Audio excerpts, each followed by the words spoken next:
Greetings and welcome, fellow PlayStation enthusiasts. News just broke about the PlayStation 5 launch in 2020 in an article with Wired, which I'll put the link down in the description.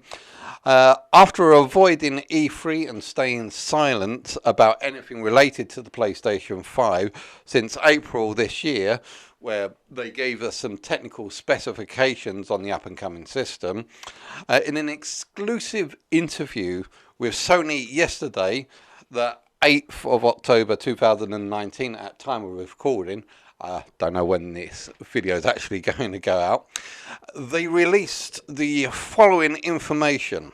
Firstly, that they are happy to finally announce that the name of the PlayStation 5 is going to be, wait for it, it's going to be the PlayStation 5. Yes, so none of that faffing around or PlayStation Infinite or PlayStation 1 when it's the fifth variation.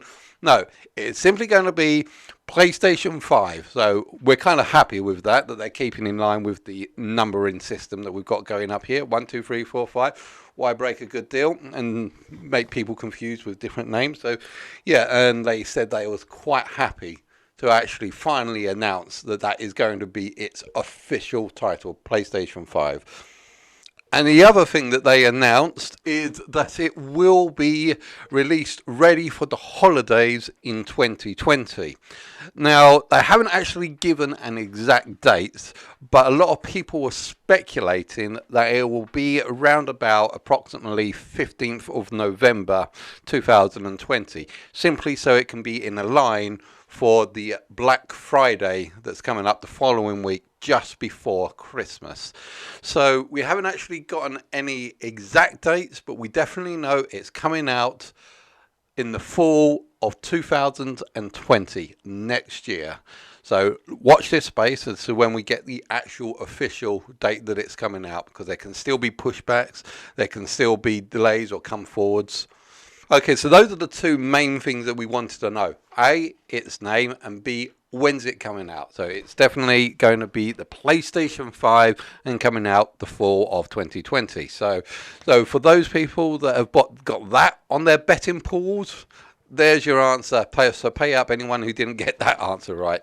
Okay, so other things that we wanted to talk about, because they've gotten quite a few things that they announced, such as ray tracing is going to be hardware supported. There's going to be haptic feedbacks on the dual stick controllers, which they're going to call the DS4, as well as they're going to be splitting up the programs on the software that's coming, that's going to be downloaded from the internet. So you're going to have multiplayer as well as multiplayer as well as standalone games as two separate entities. So if you ever need to delete one, you can always use the other and save space. They've also got solid state hard drives. We don't have a definite size on the solid state hard drives, the SSDs that are going to be using. And also they are going to be using true Blu-ray capability, true 4K Blu-ray abilities, as well as being able to upscale to 8K resolution. So let's go through a few things that we were saying. Okay, so out of all of that, firstly, let's have a talk about the ray tracing. Now, originally, the ray tracing we've been using for a very long time. It's a way that the computer graphics or the computer systems renders light. Now, I've been using ray tracing for my animations all the way back when. In fact, this animation that I've currently got up at the moment is one of my first pictures where I decided to blow up the moon, and I've got 3 levels of volumetric light that has been produced through the planet planet of the moon as it's cracking up. But that took me like 7 weeks to create, all the way back then. I think this was like before the year 2000, so that's why the graphics are so poor. However, if you take a look at say Minecraft, we've got Minecraft have been doing some leading edge graphic developments in this area. So As you can see, this is Minecraft as we currently know it. Oh, yep, good, taut and steady. Now let's have a look at what Minecraft looks like when ray traced. Just a little bit different, doesn't it? So ray tracing is the way the graphics is drawing out the light interception between light sources and the objects around it, and it can make a more immersive experience.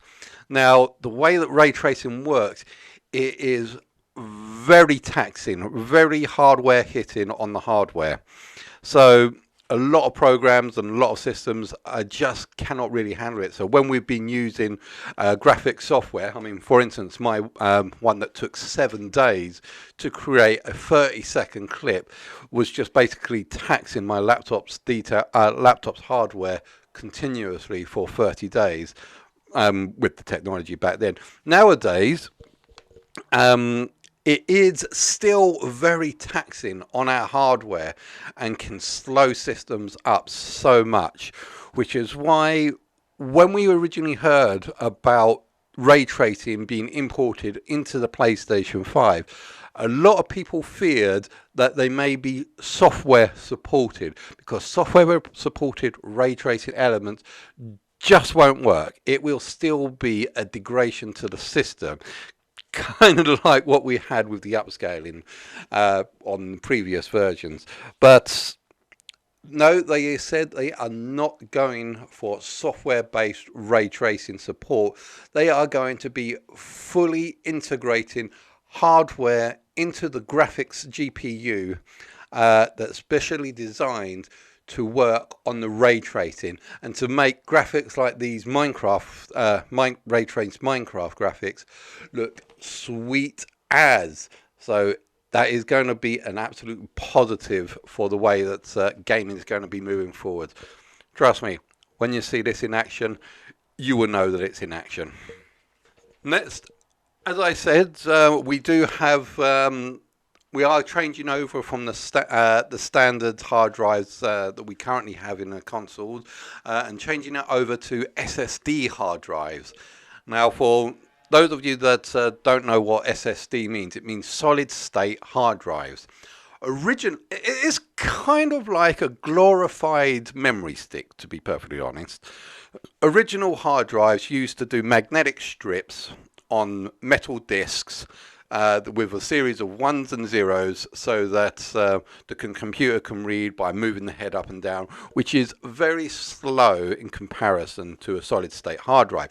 Now, what a solid state hard drive is replacing the metal spinning discs that spin up to like 72,000 revolutions a second, and replacing them with chips, microchips, memory sticks. As I said, they're basically just glorified memory sticks. So if you open up a memory stick, I'm not saying do that unless you're willing to afford to pay for a replacement. So if you opened up a memory stick and you just see the standard microprocessing chips, or the chips that hold all the details and data, it is a totally different type of technology to compare to how we used to use it. And using SSD hard drives, it makes things run a heck of a lot faster. Load times will be near instantaneously. Originally, when we're loading up a scene, they can take up to like 30 seconds. Well, whereas with a solid state hard drive, those 30 seconds will be reduced down to 0.8 seconds, I think they stated in the article. So the idea of trying to move on to solid state hard drives, although solid state hard drives are don't have as much capacity as the standard hard drives of the same price, because solid state hard drives cost are very more expensive than the standard hard drives, and you get less data. I am sure that they'll be able to at least meet the minimum specifications of, let's say, 500 gigs, or hopefully maybe even a terabyte, because solid state hard drives are going to more or less the terabyte range. Now, as I was saying about the speed of getting these hard drives up and running, originally they did this with the focus on what we used to have way back when, in, like, say, the ColecoVision and Atari days, when we originally had When we originally had, say, like cartridge-based systems, you basically put the cartridge into the system and away it goes. It worked. It was instant. You didn't have to wait for load screens or anything because it was all there on the cartridge. And what they're trying to do is trying to bring us back to those days where loading screens are a thing of the past, where you can actually load all the information in by transitioning from one scene to another, and it's all there ready to go. So hopefully moving forward we won't get things like Mass Effect's long wait in the lift or an exceptionally long decontamination area where you just have to stand there and wait whilst you're being decontaminated or listening to shifty lift music whilst you're waiting for the next load screen to come up. Although I must admit, I did actually kind of enjoy those. It was like the Skyrims where you had to spend ages just spinning around the picture of a dragon logo for the 900th time for 2 or 3 minutes at a time, which kind of got a bit boring. So hopefully with the new SSD hard drives, we'll be able to get much faster load times, if any load times.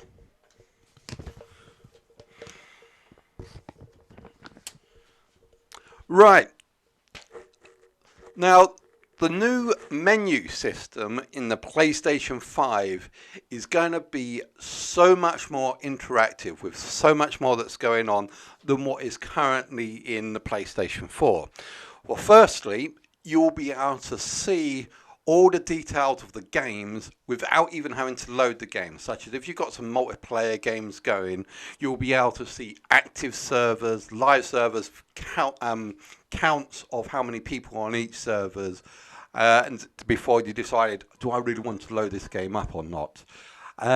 Or let's say if you're playing like single player games, you'll be able to have a whole list of quests or missions that you're currently on, plus their rewards, and you'll be able to see what's going on within the games without having to without having to load them up or install them or rerun them. Well, I think you might have to install them, but yeah, you'll be able to, with the new menu systems, you'll be pretty much able to see everything at a glance of all your games that you've currently got loaded up into memory without having to load them in, so you can get an idea of what you want to go and play. So let's just say, let's say that No Man's Sky. Yeah, I still haven't finished that quest to pick up that farmer, so I'll go off and do that. So, oh, wait a minute, the new servers for Destiny 2 seems to be quite populated, and I really want to get onto a deathmatch with that, so jump into Destiny 2 and play that. So I think that is a very good way of looking forward. But also another thing that they're doing with their system is they are going to be segregating the way a game is downloaded and installed. Now at the moment on the PlayStation 4 they are kind of doing this with part installation, so you download a little bit and then you can play it whilst the rest of the game downloads. However, this is going to take that sort of level to a whole new level. Basically, if you've got, say, like a game that's got very heavy multiplayer as well as a single player, and you've gone through the whole single player game and you think, right, I just want to play the multiplayer now, you can delete the single player aspect of it so that you can save up hard drive space and carry on playing the multiplayer aspect. So at the moment, with the current PlayStation 4, all the data is considered like one single unit, that is the game. But with the PlayStation 5's new segregated system, it is going to say, well, this game does this, and this, and splits up each section of what you can use and how you can play it. So if you want the single player and not the multiplayer, you can delete the multiplayer and say, yeah, get lost, don't want that. I just want to go solo and just do my own thing. Or vice versa. I finished the single player game. Let's just go on and do the multiplayer aspects.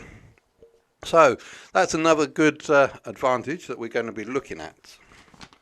All right, and the CDs or DVDs or Blu-ray, or as they refer to them as 100 gigabyte optical discs they're going to be using. So they're going to still keep the solid media. They're still going to keep the physical media so that people are going to insert discs, or you can download them from the store.